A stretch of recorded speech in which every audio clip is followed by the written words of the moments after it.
Boa noite, galera. Esse aqui é o canal Vostok, um canal dedicado somente à literatura do leste europeu. Vostok, em russo, significa leste. Vostok também foi a primeira nave que os soviéticos lançaram para o espaço. E aqui é o primeiro canal no YouTube dedicado somente à literatura do leste europeu. Aqui nós vamos falar sobre a literatura, uma literatura muito abrangente, que muitas vezes tida como marginal na Europa, mas não, é uma literatura surpreendente. Aqui nós vamos aprender, vamos discutir literatura polonesa, literatura húngara, literatura ucraniana, literatura daquele lado, do leste. E é aqui que a gente vai discutir, é nesse canal. Meu nome é Danilo Pereira, sou formado em letras, tenho alguns cursos de pós-graduação na área e resolvi criar esse canal, pesquisando, olhando muitos canais pelo YouTube. Eu não vi nenhum específico que aborda somente um tema ou uma vertente da literatura. E esse aqui eu resolvi criar. Vamos discutir aqui a literatura do leste europeu. Uma literatura que não é só Dostoiévski, não é só Tolstói, não é só Gogol, não é literatura só russa, é literatura albanesa, é literatura da Geórgia. E é da Geórgia que nós vamos começar. O nosso primeiro livro a ser discutido aqui nesse canal, em comemoração ao centenário da Revolução Russa, é esse livro aqui, ó. 20 cartas a um amigo, da Svetlana Alliluyeva. Quem foi Svetlana Alliluyeva? Foi a filha mais nova de Iosif Stalin. Não precisamos ficar aqui falando minutos, horas sobre quem foi Stalin. Mas esse livro aqui funciona como uma biografia diferente, porque é uma visão da filha, é a visão, as memórias da filha que tem de um pai de família, que tenta, nesse livro ela tenta tirar um pouco aquela questão do ditador, do governante da União Soviética. A Svetlana, nesse livro, ela aborda Stalin como um pai de família, como ele trata os filhos, como ele trata os empregados, o dia a dia. E é nesse livro aqui ficamos impressionados com a história. Svetlana Alliluyeva nasceu em 1926, no dia 28 de fevereiro. É filha mais nova de Stalin com a sua segunda esposa. Stalin casou uma segunda vez com Nadia Alliluyeva. E dessa união teve 2 filhos, Vassili Alliluyev e a Svetlana. A Svetlana causou um furor internacional muito grande, porque em 1967 ela fugiu para os Estados Unidos. Chegando lá, chamou uma coletiva de imprensa e meteu a boca na União Soviética, falou do pai dela, falou dos governantes, dos maus tratos, da questão das torturas. Ela falou tudo aquilo que a Europa, que os outros países tinham noção, mas às vezes era escondido. E ela falou, denunciou seu pai, denunciou os amigos do seu pai. E isso causou um reboliço danado.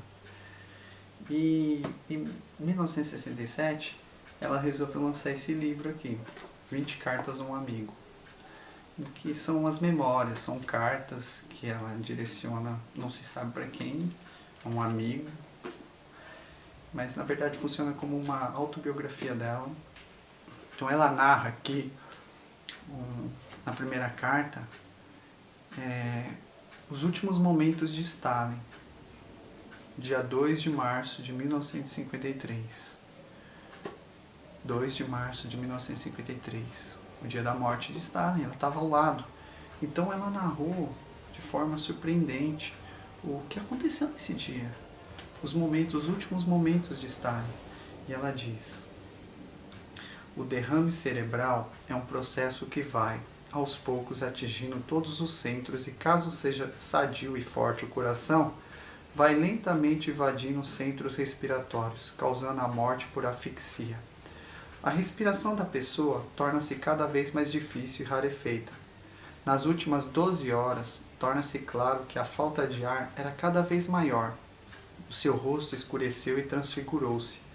Gradativamente, suas feições iam se tornando irreconhecíveis. Seus lábios ficaram enegrecidos. Nas últimas 2 horas, a pessoa simplesmente e lentamente se asfixia. A agonia foi terrível. Ela o estrangulava à vista de todos. Em dado momento, não sei se isto realmente aconteceu ou se foi apenas uma impressão, provavelmente já no último minuto ele abriu os olhos de repente, abrangendo com a vista todos os que estavam ao seu redor. Que olhar terrível aquele! Talvez inconsciente, talvez encolerizado e cheio de terror diante da morte e dos rostos desconhecidos dos médicos, debruçados sobre ele. Olhar esse que abrangeu a nós todos. Numa fração de segundo, então, o que era incompreensível e aterrador, até hoje não compreendo, nem posso esquecer, ele suspendeu de repente o braço esquerdo, o único que se movia, e não se sabe se indicava alguma coisa no alto ou se ameaçava a todos nós. O gesto era incompreensível, porém ameaçador. Não sabendo a que se destinava, no instante seguinte, sua alma, num derradeiro esforço, libertou-se do corpo.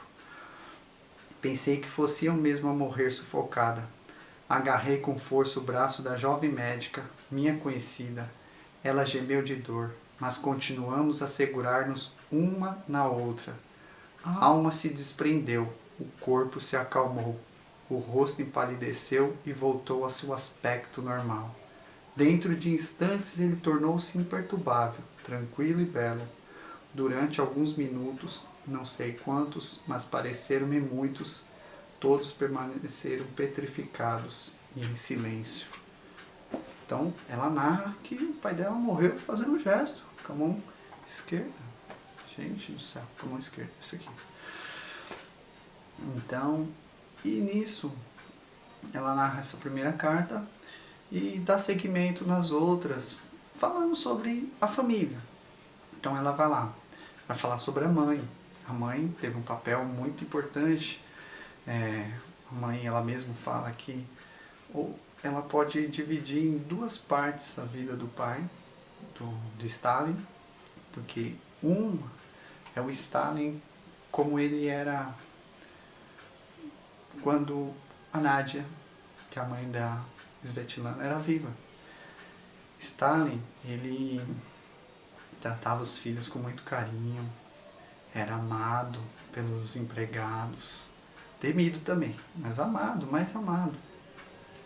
Tratava bem todos. E aconteceu que um dia a Nádia brigou com ele, discutiu, teve uma discussão e entrou dentro do quarto, se trancou e com uma pistola deu um tiro, se matou. E eu sei que eu li alguma coisa dizendo que isso é mentira, que ela não se suicidou. Ela, na verdade, teve uma doença, mas a Svetlana, ela diz aqui no livro que a mãe dela se matou mesmo. Com isso, ela fala que a mãe deixou uma carta para o Stalin. O Stalin leu essa carta e depois daquele dia ele mudou completamente. Ele ficou transtornado. Ela mesma afirma que pode ser que ouviu da empregada, de alguns criados, que era questão política, que Nádia era o oposto do Stalin, não gostava, não queria que ele se envolvesse ali naquela parte política, e com isso ela não aguentava, aquilo sufocou. E nisso a Svetlana ela vai narrando os acontecimentos da vida. Então ela fala sobre o irmão Vassili, coitado do Vassili, depois que o pai morre, ele tem problemas com o alcoolismo e morre em função de uma bebedeira, onde ele ficou 24 horas em coma. Depois a Svetlana, nesse livro, ela fala sobre o primeiro amor dela. Quem foi o primeiro amor dela foi um judeu, Alexei Kapler, que foi um judeu. Ele era diretor de cinema, ele era escritor, era um cara culto, inteligente, mas porém ela com 17 anos e ele com 40. Então o pai pediu, foi informado, colocou a KGB atrás desse sujeito aí, expulsou ele lá da onde a Svetlana morava, que era no interior, no caso de campo, porque depois que a Nadia morreu, o Stalin se afastou dos filhos. Então a Svetlana tinha apenas 6 anos de idade, foi criada através só de babá, com a sua babá. Interessante que a última carta ela dedica a babá, que ela fala que a morte da babá foi a mais sentida para ela, que aquilo machucou bastante ela. E nisso ela narra também o irmão por parte de pai, que é o Yasha, que é o filho do primeiro casamento do Stalin. E ela diz que ele era muito carinhoso com ela e tal.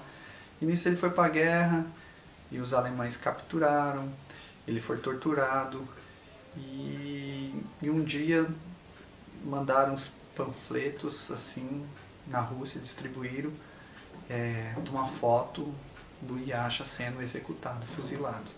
E isso mexeu bastante com o Stalin.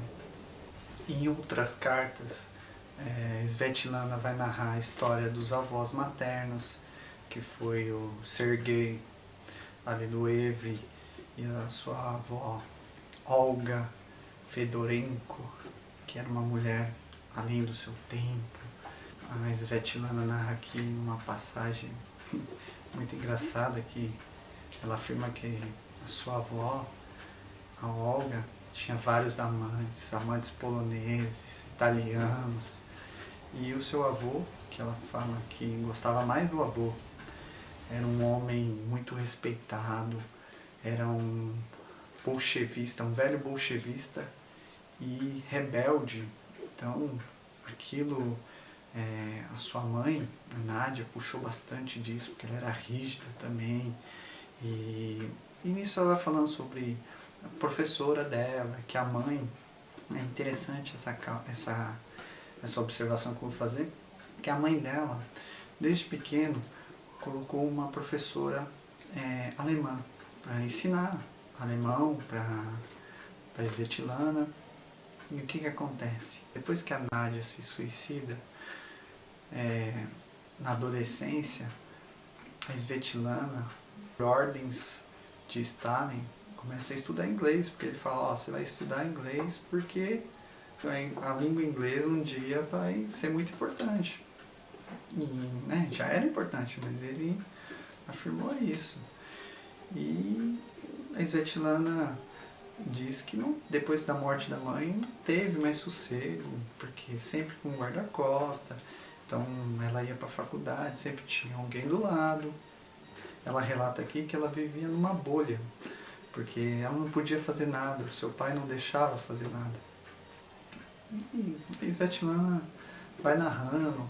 Interessante que ela fala também de um cara muito específico, que ela diz que tinha uma influência muito grande sobre Stalin nas suas decisões, que era um tal de Bernia, Lavrent Bernia, foi um comandante também, e era um cara muito rígido, mandava fuzilar. Então ela fala que muitas coisas, muitos crimes que colocaram nas costas do Stalin não é dele, mas sim de influências de outros, né? Então ela meio que romantiza um pouco a questão do pai, mas todos nós sabemos o que aconteceu. Para quem quer aprofundar sobre essas questões, esse livro é um relato surpreendente, Eu acho que meio viciante. Você começa com as primeiras páginas, aquilo vai te dando vontade de ler mais, vai sabendo de outros personagens.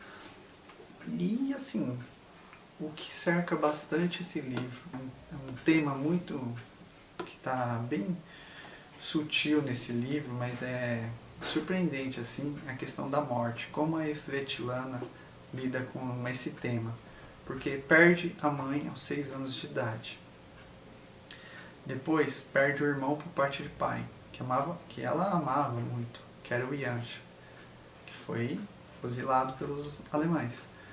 Depois perde o pai.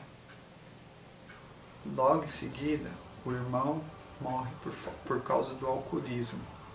Perde amigos, que ela vivia nesses meios intelectuais, ela queria fazer literatura, o pai não deixou, o Stalin fez ela fazer história, ela fez história, né, se aprofundou um pouco em literatura depois, mas assim, quando a babá dela morre, ela resolve partir para outros rumos. E nisso ela foge para os Estados Unidos e dá todo esse rebuliço que houve naquela época, em 1967.